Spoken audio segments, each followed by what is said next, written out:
चुनाव के परिणाम पे आपसे कुछ चर्चा करने के लिए मैं आया हूं।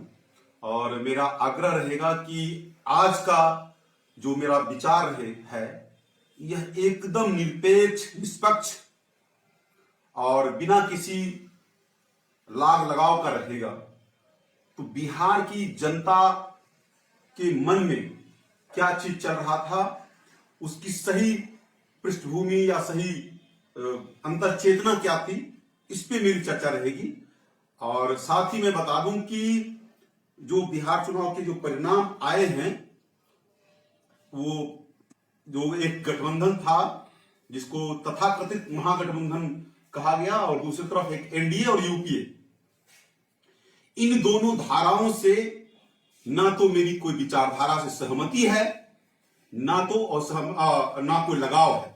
दोनों विचारधाराओं से समान दूरी हम रखते हैं, और यही कारण है कि एक नए विचार को बिहार में स्थापित करने का हमारा हमेशा प्रयास रहा। लेकिन अब जो मैं आपसे बात करना चाह रहा हूं कि बीजेपी के साथ में हमारा मतांतर खासकर इसलिए रहता है कि एक तो सांप्रदायिक स्थितियां जो हम लोग पूरे देश में देख रहे हैं, और दूसरा नौकरियों को लेकर के जो इनकी पॉलिसी रही है कि जब भी ये सरकार में रहे हैं तो ये युवाओं की नौकरी को ध्यान में नहीं रखते हैं, रोजगार को ध्यान में नहीं रखते हैं, और प्राइवेटाइजेशन पे इनका फोकस रहता है जो बिहार के ये।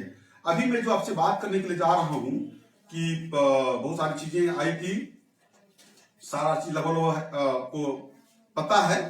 कुछ कुछ पॉइंट्स मैं रेज करूंगा जिसपे एक सही राय, सही विचार कैसे आता है वो आपको देखने को मिलेगा। ये बात पूर्णतया सच था है कि नीतीश कुमार के विरोध में बहुत ही हाई लेवल का एंटी इनकम्बेंसी फैक्टर काम कर रहा था, और फिर भी नीतीश कुमार के नेतृत्व में सरकार बनने के लिए जा रहा है, जिसके पीछे में बीजेपी का फैक्टर काम कर रहा है। उस पर भी आएंगे चर्चा में। लेकिन फिर भी नीतीश कुमार मुख्यमंत्री बन रहे हैं हाईली एंटी इनकम्बेंसी होने के बावजूद भी।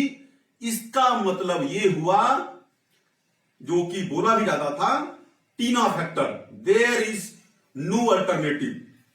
टीना फैक्टर काम किया है, और उनके विरुद्ध में जो तेजस्वी अपने आप को मुख्यमंत्री पद का दावेदार बता रहे थे, वो उनके सामने खड़े नहीं उतर पाए। हालांकि जो रिजल्ट आया वो नेक टू नेक फाइट में रहा है, उस पर मैं चर्चा करूंगा। लेकिन बिहार की जनता के दिमाग में एक बात जरूर था कि जो व्यक्ति खुद ही किसी भी सरकारी रोजगार को प्राप्त करने योग्य क्षमता, योग्यता नहीं रखता है, वो बिहार को 10 लाख रोजगार कैसे प्रदान कर सकता है। हम लोग भावनाओं में बह करके 10 लाख रोजगार की बात करके उनको वोट देने की बात कर रहे थे, और बहुत सारा चीज वातावरण बन रहा था। मीडिया भी उसे दिखा रही थी, मीडिया भी दिखा रही थी, और सर्वे भी दिखा रहा था। इसके पीछे भी एक अलग कारण है। वीडियो लंबा हो जाएगा, इसलिए मैं छोटे छोटे बात में बात कर रहा हूं कि 9वीं फेल व्यक्ति पे बिहार का पढ़ा लिखा नौजवान कैसे विश्वास कर सकता है कि वो मेरा लीडर है। और यहां पे मैं एक बात बताना चाहता हूं, विचारधारा अपने स्तर पे है और होना भी चाहिए। मैं भी किसी विचारधारा से बंधा हुआ हूं, लेकिन आज मैं निष्पक्ष बात कर रहा हूं। आरजेडी के एक बड़े सांसद हैं प्रोफेसर मनोज झा जी, उनसे थोड़ा बहुत मेरा तारुफ है, मुलाकात हुई थी दिल्ली में उनसे। उनके जैसे पढ़े लिखे बुद्धिजीवी प्रोफेसर अगर तेजस्वी के नेतृत्व में काम करने के लिए तैयार होता है, क्योंकि हमें सांसद और विधायक बनने का मौका मिल जाए, तो यह शर्म की बात है। और यही कारण है कि बिहार में तेजस्वी फेल हुआ है। राजद को आगे बढ़ने के लिए एक शर्त सभी समर्थक दलों ने लगाया था कि राजद परिवार से हटकर, लालू परिवार से हटकर कोई नेतृत्व बाहर निकल के आएगा, तभी राजद सक्सेस होगा। और जो जिस जंगल राज की बात को बार बार नकारा जा रहा था, मैं इस बात से सहमत नहीं हूं कि नीतीश कुमार जी वो उस मुद्दे को खींचते, लेकिन लोगों के जनमानस के दिमाग में ये बात थी और आज भी है और आगे भी रहेगा, क्योंकि अगर निरपेक्ष तौर पे आप ग्राउंड पर अगर जाएंगे तो इसका आपको, इसकी भनक, इसकी गूंज आपको जमीन पे दिखाई देगी। और ये फॉरवर्ड लोग इसके विरुद्ध में नहीं है। मैं आपको बता दूं, जब हमने ग्राउंड पे जाकर के समझने का प्रयास किया, चूंकि लगातार मैं था, इन्वॉल्व था इस बार के चुनाव के पीछे, समझ रहा था मैं, ईबीसी क्लास के लोग, एससी एसटी क्लास के लोग, एसटी नहीं एससी, और ईबीसी क्लास के कि खासकर महिलाएं ये शिकायत करती थी कि जब जंगल राज था उस समय में मैं सुरक्षित नहीं थी। और यही कारण रहा कि नीतीश कुमार के नेतृत्व में महिलाओं ने चुपके से वोट डाल दिया सुरक्षा के माहौल को लेकर के। हालांकि नीतीश कुमार के सुरक्षा के दावे पे मैं उतना नहीं सहमति जता पा रहा हूं, हो भी नहीं सकता है, लेकिन मैं एक बात आपको बता दूं कि बिहार की जनता के दिमाग में जो कंफ्यूजन था, वो कंफ्यूजन था, इसको कोट कर लीजिए आप सभी लोग, और इसको मैं चाहूंगा कि इस वीडियो को आप ज्यादा ज्यादा लोगों तक पहुंचाएं ताकि सही चीजें दिमाग में रहे। बिहार की जनता को अंधे और मोतियाबिंद की बीमारी से शिकार काने में किसी एक को चुनना था, इसलिए निर्णय आया है। मैं फिर से दोहराऊंगा, अंधे और मोतियाबिंद के बीमारी के शिकार काने में से किसी एक को चुना था, इसलिए परिणाम आया। ये बिहार के भविष्य को बदलने वाला ये जनादेश नहीं मिला है, और यही कारण रहा कि इतना क्लोज फाइट दिखा कि आखिर जनता चुने किसे, यह तय नहीं कर पा रहा था, लेकिन चूंकि वोट देना था तो वोट किसी को देकर के आ गया। बिहार की बेरोजगारी का 46% जो मामला है, अभी हम लोग सफर कर रहे हैं इसको, बिहार की जीडीपी ग्रोथ 25% निगेटिव चल रही है, महंगाई बहुत ज्यादा है, कोरोना और पलायन की जो समस्या हुई, इसके जो पूरे बिहार शिकार हुआ।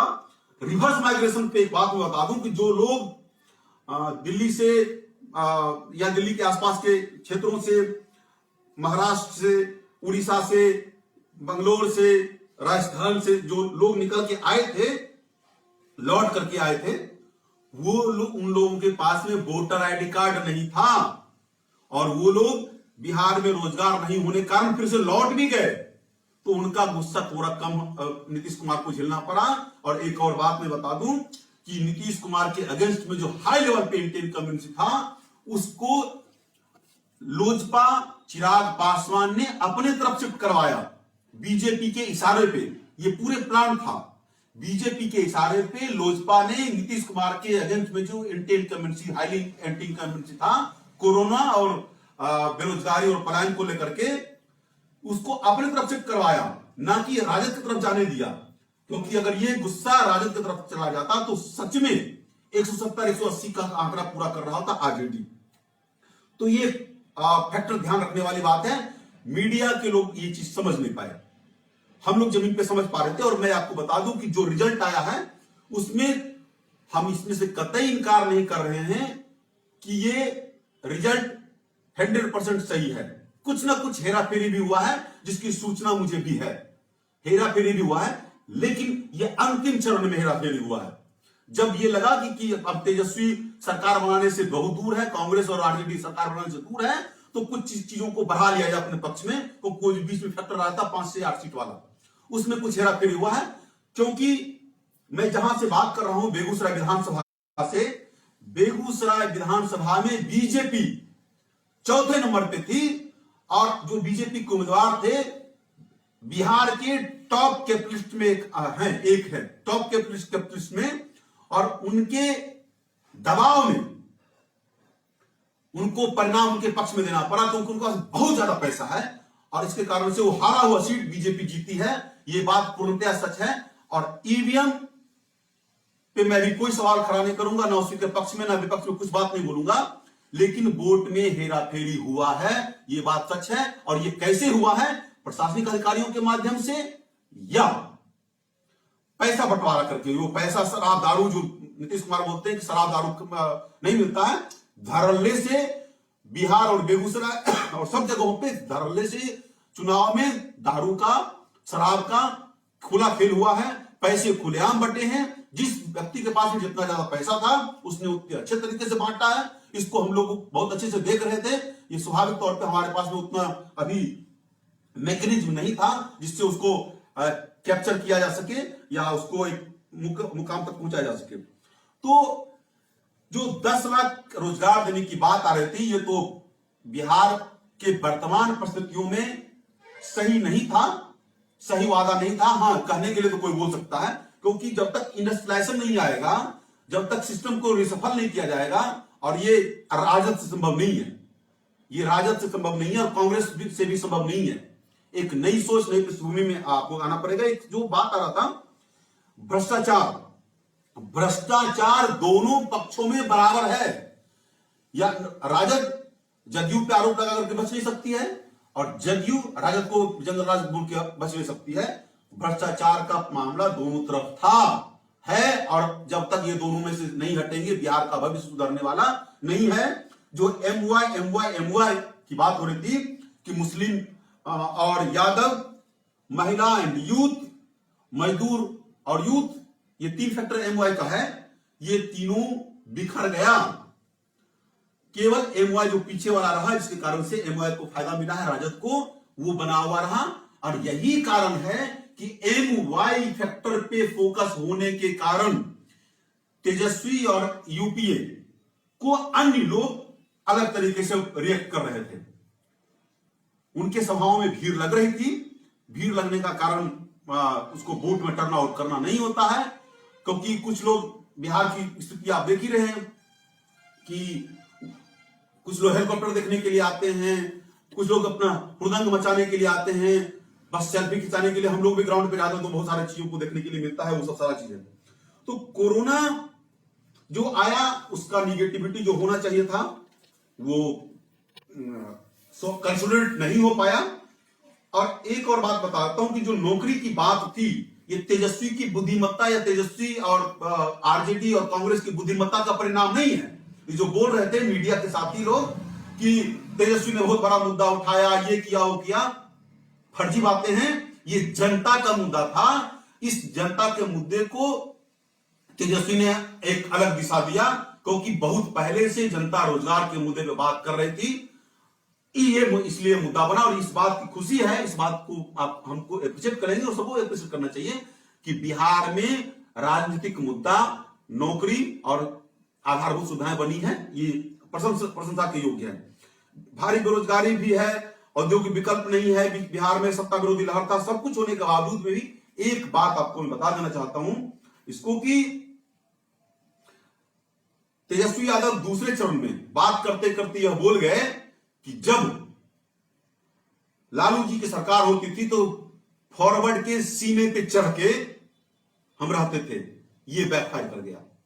जो फॉरवर्ड और पढ़े लिखे बुद्धि लोग सोचते चलो नेतृत्व दे देते हैं तेजस्वी को, सेकंड फेज में, फर्स्ट फेज में इनको फायदा मिला है, लेकिन सेकंड फेज में ये रोल आउट हो गया, क्योंकि तेजस्वी के अंदर की जो भावनाएं थी, जो लालू यादव के मन में भावना रहती थी, वो निकल के आगे और खुले मन से ये बैकफायर किया है।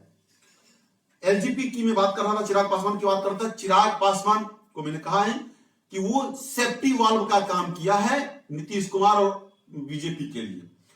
तो भले भले उस एक सीट मिला है एलजेपी को, लेकिन नीतीश कुमार को उसने फायदा दिया है। जो कोई भी बोल रहा है कि उसने तेजस्वी ने कम किया है तो सही कहीं फायदा मिल रहा है। नहीं तो अगर एलजेपी अगर नहीं रहती तो जदयू और ज्यादा नीचे जाता। और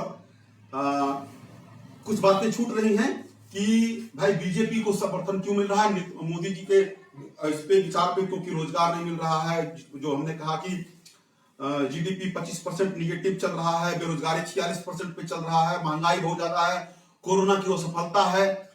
इन सारे मुद्दे के बावजूद भी अगर मोदी जी के नाम पे बिहार में वोट मिल रहा है, इसका मतलब यह कतई नहीं है कि राष्ट्रीय स्तर पर मोदी जी को जनता ने बरी कर दिया है। चाहे वो बेरोजगारी के मामले पे हो, रेल एयरपोर्ट और के निजीकरण के मामले पे हो, बैंक के निजीकरण के मामले पे हो, किसान बिल लाने के मामले पे हो, इससे बरी नहीं कर दिया गया है। इसका मतलब ये हुआ कि बिहार में बीजेपी के और नीतीश कुमार के विरुद्ध एक विकल्प नहीं था, और अभी तेजस्वी को विकल्प बनने में समय लगेगा, और अब लगता है कि अब वो समय उनके हाथ से चला गया है। बिहार में अभी विकल्प नहीं था और अब समय भी चला गया है। तो ये चीज समझना पड़ेगा कि विकल्पहीनता की स्थिति में बीजेपी जीती है। यहां पे जनता उसे नहीं चाह रही थी, जनता के मन में उसके प्रति आक्रोश था, बीजेपी के प्रति भी आक्रोश था, जदयू के प्रति भी आक्रोश था, लेकिन उस आक्रोश को कैश करने का कोई आधार नहीं मिल पा रहा था। हाँ, हिंदू मुसलमान कम हुआ है, यह सफलता है बिहार की राजनीति का। बिहार ने एक नई दिशा दी है। पाकिस्तान और सब का जो मुद्दा आता था उस पर चीजें थोड़ी सी एक पटरी पे आई है। तो एक और चीज जो गौर करने वाली बात है कि आरजेडी ने किसे टिकट दिया, आप लिस्ट उठाकर देख लें। मैं नाम नहीं लेना चाहता, लेकिन मजबूरी में कुछ नाम लेने पड़ेंगे। अनंत सिंह को टिकट दिया, अपराधी को, राजवल्लभ यादव बलात्कारी को, इन सारे लोगों को टिकट दिया। तो अपराधियों को अगर आप टिकट देकर के लाएंगे और बिहार को विकल्प देने की बात करेंगे, बलात्कारियों को, हत्यारों को, डकैतों को आप विधायक और सांसद बनाएंगे, तो कब तक चलेगा। हाँ, सांसद में बीजेपी भी कर रही थी और जदयू भी, लेकिन बीजेपी का कंटिन्यू मामला चल रहा है। तो आप नया विकल्प लाएंगे तो नई सोच आपको लाना पड़ेगा, नया एकदम सब कुछ साथ साथ में मजबूती के साथ में। कुछ और लोग जो निकल के आ रहे थे कि मैं एक विकल्प दूंगा बिहार को, तो आप देख ही रहे हैं कि उसमें कुछ पप्पू यादव थे, एक बहुवचन पार्टी की जो राष्ट्रीय अध्यक्ष अपने आप को मानती थी, 500 वोट भी नहीं मिला उनको, पुष्पम प्रिया। इतनी इमेच्योर, इतना मतलब ओवर कॉन्फिडेंस, बिहार को पता नहीं क्या समझ रही थी वो। तो उनका चर्चा भी कर दिया, बहुत समय खर्च कर दिया उनके ऊपर। मैंने चिराग पासवान के फैक्टर पे आपको मैंने बात बता ही दिया। तो बिहार में जनता का मुद्दा था बेरोजगारी, उस बेरोजगारी को दूर करने में के लिए सक्षम नहीं थे तेजस्वी, और यही सब सारा परिणाम आया है। और लेकिन इसका दूरगामी परिणाम होगा बिहार में। जो बीजेपी अगर हारती, जदयू बीजेपी और जदयू नीतीश कुमार हारते, तो इसका दूरगामी परिणाम होता राष्ट्रीय स्तर पे, और अभी भी दूरगामी परिणाम होगा। बंगाल चुनाव पे प्रभाव पड़ेगा, राष्ट्रीय स्तर के चुनाव पे प्रभाव पड़ेगा कि मुद्दे बदल जाएंगे। अब थोड़ा पाकिस्तान और हिंदू मुसलमान कम होगा। ओवैसी पे दोष डालना मीडिया के साथ ही और बाकी लोग बंद करें, क्योंकि ओवैसी ने अपना काम सही किया है। अगर आप उसको मुख्य भूमिका में नहीं लाएंगे तो कहीं ना कहीं से लोग खेल खेलेगा अपनी स्थिति को मजबूत करने के लिए, अपने बातों को रखने के लिए। तो अगर बिहार को नया विकल्प देना है, तो आने वाले 5 सालों में एक नए विकल्प के लिए एक मजबूत वैचारिक, मजबूत रणनीतिक, मजबूत सांगठनिक स्थिति ला करके लोगों को सामने आना पड़ेगा। उसमें अब देखते हैं कि कौन आता है। लेकिन 5 साल बिहार और अभी बेरोजगारी झेलेगा, 5 साल अभी और जो समस्याएं हैं स्वास्थ्य शिक्षा का वो झेलेगा। उसके बाद फिर देखते हैं कौन सा विकल्प आता है। बिहार अभी भी उसी आधार में अटका हुआ है, ना तो किसी को रोजगार मिलने के लिए जा रहा है, ना शिक्षा व्यवस्था में कोई बदलाव होने के लिए जा रहा है, ना स्वास्थ्य व्यवस्था में बदलाव होने के लिए जा रहा है। हाँ, कम से कम जंगल राज में बिहार नहीं गया, क्योंकि ये जमीनी हकीकत है। तेजस्वी के नाम पे कुछ दिनों से चुनाव के बीच से ही कुछ लोग उदंडता शुरू कर दिए थे। तो कृपया आप अपने आप को ज्यादा ताकतवर ना समझें और ज्यादा समाज का नेतृत्व करता ना समझें। देखते हैं क्या होता है। धन्यवाद।